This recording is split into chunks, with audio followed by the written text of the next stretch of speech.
ಆಮೇಲೆ ಎಲೆಕ್ಷನ್ನು ಈ ಕೌಂಟಿಂಗ್ನಲ್ಲಿ free and fair ಆಗಿ ನಡಿಬೇಕಲ್ವಾ. ಎಲೆಕ್ಷನ್ ಕಮಿಷನ್ನವರು ಕೂಡ ಫ್ರೀ ಆ್ಯಂಡ್ ಫೇರ್ ಆಗಿ ಮಾಡಬೇಕು. ಎಲ್ಲ ಎಥಿಕ್ಸ್ನ ಗಾಳಿಗೆ ತೂರಿದ್ದಾರೆ.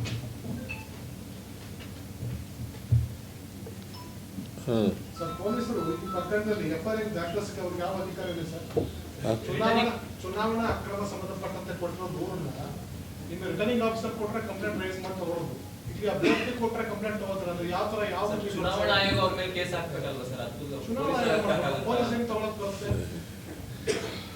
ಈಗ ಕ್ರಿಮಿನಲ್ ಕಾನ್ಸ್ಪಿರಸಿ ನಡೆದಿರೋದು ನಮ್ಮ ಪ್ರಕಾರ ನಿಜ,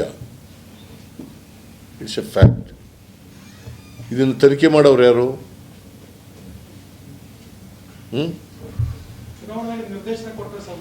ಯಾರು ಮಾಡ್ಬೋದು. ಕಾನೂನಿನಲ್ಲಿ ಎಲ್ಲೂ ಕೂಡ ಪೀಪಲ್ಸ್ ರೆಪ್ರೆಸೆಂಟೇಷನ್ ಆ್ಯಕ್ಟ್ನಲ್ಲಿ ಎಲ್ಲೂ ಕೂಡ ಪೊಲೀಸ್ನವರು ತನಿಖೆ ಮಾಡಬಾರ್ದು ಅಂತ ಇದೆಯಾ?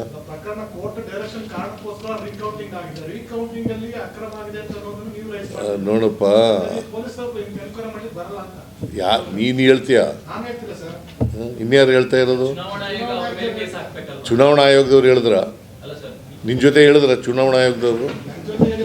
ಮತ್ತೆ ನಿನಗೆ ನೋಡಯ್ಯ, ನನಗೆ ಅನ್ಯಾಯ ಆಗಿದೆ ಅಂತ ಕಂಪ್ಲೇಂಟ್ ಕೊಟ್ಟಿದ್ದೀನಿ. ಅದನ್ನು ರಿಜಿಸ್ಟರ್ ಮಾಡ್ಕೊಂಡು ಆ ಕಂಪ್ಲೇಂಟನ್ನು ಇನ್ವೆಸ್ಟಿಗೇಟ್ ಮಾಡತಕ್ಕಂಥದ್ದು ಪೊಲೀಸ್ನವರ ಕರ್ತವ್ಯ.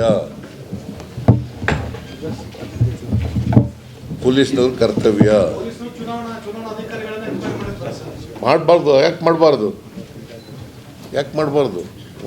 ಯಾರು ತಪ್ಪು ಮಾಡಿದ್ರು ತಪ್ಪು ಮಾಡಿದವ್ರಿಗೆ ಇರೋದೇ ಸಿವಿಲ್ ಕ್ರಿಮಿನಲ್ ಪ್ರೊಸೀಜರ್ ಕೋಡ್ ಇರೋದೇ ಹಂಗೆ ಅಲ್ಲ ಇರೋದು, ಆ ಥರ ಏನಲ್ಲ.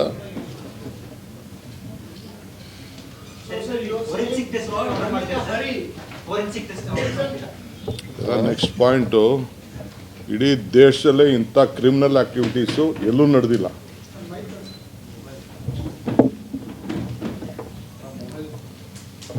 ಈ ಥರದ್ದು ಕ್ರಿಮಿನಲ್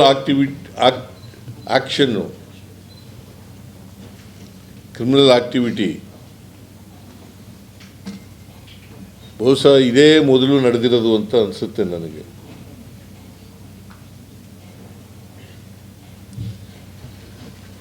ಆದ್ದರಿಂದ ಇನ್ವೆಸ್ಟಿಗೇಷನ್ ಮಾಡಬೇಕು.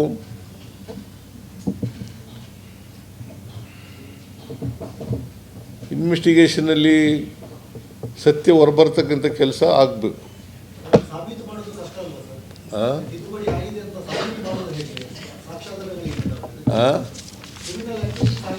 ನೋಡಪ್ಪ, CM ಸಾಹೇಬ್ರು ಏನು ಬ್ರೀಫ್ ಮಾಡಿದಾರೆ ಗೊತ್ತಿಲ್ಲ. Very simple. ನಾವೆಲ್ಲ 20-20 ಎಲೆಕ್ಷನ್ ಮಾಡಿರೋರು, ಸ್ವಂತ ನಿಂತಿರೋರು. ಯಾವುದೇ ಒಂದು ವೋಟ್ ಹಾಕ್ಬೇಕಾದ್ರೆ ಹಿಂಗೆ ತೋರಿಸ್ತಾರೆ, ರೇವಣ್ಣಗೆ ಓಟ್ ಬಿದ್ದಿದೆ, ಸಿದ್ದರಾಮಯ್ಯನಿಗೆ ಓಟ್ ಬಿದ್ದಿದೆ, ಶಿವಕುಮಾರ್ ಓಟ್ ಇದೆ ಅಂತ ಎಲ್ಲರಿಗೂ ತೋರಿಸ್ತಾರೆ. ಹೌದು, ಕರೆಕ್ಟಾಗಿ ಓಟ್ ಬಿದ್ದಿದೆ ಅಂದ ತಕ್ಷಣ ಹಿಂಗೆ ಇಡ್ತಾರೆ. ಸೊ ಎಲ್ಲ 252 ವೋಟು ಕೂಡ ಏನು ಪೋಸ್ಟಲ್ ಬ್ಯಾಲೆಟಲ್ಲಿ ಬಂದಿತ್ತು ಅದಕ್ಕೆಲ್ಲ ಸಿದ್ದರಾಮಯ್ಯನವ್ರ ಪರವಾಗೋ ಇಲ್ಲ ರಾಜೇಗೌಡನ ಪರವಾಗಿ ಓಟ್ ಬಿದ್ದಿದೆ ಅಂತ ಅಂದ್ಬಿಟ್ಟು ಸೇರಿ ಅದನ್ನು ಬಂಡಲ್ ಮಾಡಿ ಇಲ್ಲಿಟ್ಟಿದ್ದಾರೆ. ಅದಕ್ಕೆ BJP agent, independent, Congress agent ಎಲ್ಲ ಸೇರಿ ಇದು ಕರೆಕ್ಟಾಗಿದೆ ಹೇಳಿದ್ದಾರೆ. ಅದಾದ ಮೇಲೆ ತೆಗೆದುಕೊಂಡು ಅವ್ರು ಯಾರನ್ನ ಒಬ್ಬರು ಅಡ್ಜಸ್ಟ್ಮೆಂಟ್ ಮಾಡಿಕೊಂಡು ತೊಗೊಂಡು ಆ ಬಂಡ್ಲಿಗೆಲ್ಲ 2ನೇ ಓಟ್ನ ಮಾರ್ಕ್ ಮಾಡಿಬಿಟ್ಟು ಅಂತಂದರೆ ಏನು ನೋಡ್ಕೊಂಡು ಸುಮ್ಮನೆ ಕೂತ್ಕೊಳ್ಳೋಕ್ಕಾಗ್ತದ? CM ಹೇಳಿದ್ರೆ ಆಯಿತು, ಓಕೆ.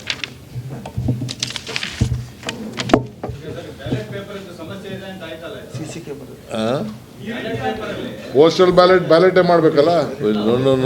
ಏನು ಮಾಡಬೇಕಾಗಿತ್ತು ಅಂತಂದರೆ, ಕೇಳ್ರಿ, ಒಬ್ಬೊಬ್ರು ಮಾತಾಡಿಯಪ್ಪ. ಅವರು ನೀನು ಮಾತಾಡಿದ್ದೆ, ಅವರು CC ಕ್ಯಾಮ್ರಾ ರೆಕಾರ್ಡಿಂಗ್ ನೋಡ್ರಿ, CC ಕ್ಯಾಮ್ರಾ ರೆಕಾರ್ಡಿಂಗ್ ನೋಡ್ರಿ. ಬ್ಯಾಲೆಟ್ ಪೇಪರ್ಗೆ ಏನು ಬರೋಲ್ಲ. EVM ಸರಿ ಇಲ್ಲ ಅಂತ ನಾನು ಹೇಳಲೇ ಇಲ್ಲ. EVM ಮಾಡಿದ್ದಾರೆ ಅಂತಲ್ಲ, ಆಮೇಲೆ ತಿದ್ದಿರೋದು. ಸಿಸ್ಟಮ್ ಸರಿ ಇಲ್ಲ ಅಂತ ಪೋಸ್ಟಲ್ ಬ್ಯಾಲೆಟ್ ಎಲ್ರಿ ಇವೆ ಮಾಡಕ್ಕಾಯ್ತೈತೆ ಸುಮ್ಮನೆ ಯಾರಿಗೋ ಕೇಳ್ದಂಗೆ ಕೇಳ್ತಾ ಇದೀರಲ್ಲ ನೀವು. ನನ್ನನ್ನು ಈ ಪರ್ಟಿಕ್ಯುಲರ್ ಕೇಸ್ನಲ್ಲಿ ತಿದ್ದಿರತಕ್ಕಂಥದ್ದು ಕ್ರಿಮಿನಲ್ ಆಕ್ಷನ್ನು ಕ್ರಿಮಿನಲ್ ಕಾನ್ಸ್ಪಿರಸಿ. ಅವರು ಜೀವರಾಜು ಕ್ಯಾಂಡಿಡೇಟು ಅವ್ರು ಸೇರ್ಕೊಂಡು ಸರ್ಕಾರ ಸೇರ್ಕೊಂಡು ಮಾಡಿರ್ತಕ್ಕಂಥದ್ದು. It's a criminal conspiracy. It is a vote dacoity. Sir, you were saying so it must have been, they must have been waited for the court direction. Court direction, they must have waited for court direction. Court direction ಈಗ announce ಮಾಡಿಬಿಟ್ಟಿದಾರಲ್ರಿ ಈಗ. ಇಲ್ಲಿವರೆಗೆ Rajegowda MLA ಆಗಿದ್ದ, 201 vote ಬಂದಿದೆ ಜಾಸ್ತಿಯಾಗಿ ಅಂತ ಹೇಳಿ lead 201 ಬಂದಿದೆ ಅಂತ. ಈಗ ಜೀವರಾಜನಿಗೆ 52 ಬಂದಿದ್ದಾವೆ ಅಂತ ಮಾಡಿದ್ರು. ವ್ಯಾಲಿಡ್ ವೋಟ್ನ ಇನ್ವ್ಯಾಲಿಡ್ ಮಾಡಿದ್ರು. ಇನ್ವ್ಯಾಲಿಡ್ ಮಾಡಿದವ್ರು ಯಾರು? ಜೀವರಾಜ ಮತ್ತು ಸಿಬ್ಬಂದಿ ಅವರು ಕೌಂಟಿಂಗ್ ಆದ ತಕ್ಷಣವೇ ಮಾಡಿಬಿಟ್ಟಿದ್ದಾರೆ. Otherwise you would not have filed the petition for the recounting. Particularly for the same thing. ಬರೀ ಅದಕ್ಕೆ ಮಾತ್ರ ರೀಕೌಂಟ್ ಆಗಬೇಕು. ಪೋಸ್ಟಲ್ ಬ್ಯಾಲೆಟ್ಗೆ ಯಾಕೆ ಕೇಳಿರು? And he has said that he is going to win by ಇಷ್ಟೇ ವೋಟಲ್ಲಿ ಗೆಲ್ತೀನಿ ಅಂತ ಎಲ್ಲ ಸಹಚರಿಗೆ ಹೇಳಿದ್ದಾರೆ. ಇವತ್ತು ಟೋಟಲ್ ಗೆಲ್ತೀವಿ ಅಂತ ಎಲ್ಲ ಹೇಳಿದ್ದಾರೆ, ಬೆಟ್ಸ್ ಕಟ್ಸಿದ್ದಾರೆ, ನೀವು ಹೋಗ್ಬಿಡಿ ಅಂತ ಹೇಳಿದ್ದಾರೆ. ಆಗ್ಲೇ ಕೋರ್ಟ್ ಕೇಸ್ ಹಾಕಿದೆ. ನಿಮ್ಮ ಏಜ್